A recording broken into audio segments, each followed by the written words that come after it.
ఇక విహెచ్పి నేతల వ్యాఖ్యలకు భువనగిరి ఎంపీ చామల కిరణ్ కుమార్ రెడ్డి కౌంటర్ ఇచ్చారు. అందాల పోటీలను అడ్డుకొని విహెచ్పి నాయకులను తమ ఉనికిని కాపాడుకోవడానికి ప్రయత్నం చేస్తున్నారని ధ్వజమెత్తారు.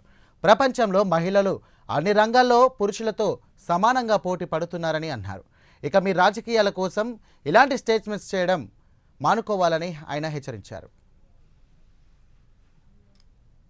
మహిళలు పురుషులు ఐటీ కానీ సినిమా కానీ స్పోర్ట్స్ కానీ అన్ని విభాగాలలో ఈరోజు వారు మహిళలు కూడా పురుషులకు సమానంగా చాటి చెప్తూ ముందుకు పోతున్నటువంటి ఈ ప్రపంచంలో మీరు ఈరోజు ఈ యొక్క అంశాన్ని తెలంగాణకు ఈ యొక్క అవకాశం వచ్చింది, తెలంగాణ ప్రభుత్వం ఒప్పుకుంది, దీన్ని వ్యతిరేకించాలి అన్న ఆలోచనని మీరు విరమించుకోవాలి.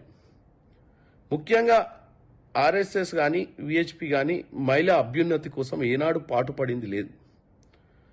ఈరోజు మీరు తెలంగాణ గతం గురించి చెప్తూ తెలంగాణ ఐటీ హబ్ కాదు 3Dగా మారిందని ఏదో అంశం చెప్పినట్టున్నారు. నేను ఒకటే చెప్తాను, తెలంగాణ ఈరోజు అన్నిట్లలో ముందంజగా ఉంది. తెలంగాణలో మహిళలకు కానీ పురుషులకు కానీ అందరికి కూడా ప్రాధాన్యత ఇచ్చేటువంటి రాష్ట్రం.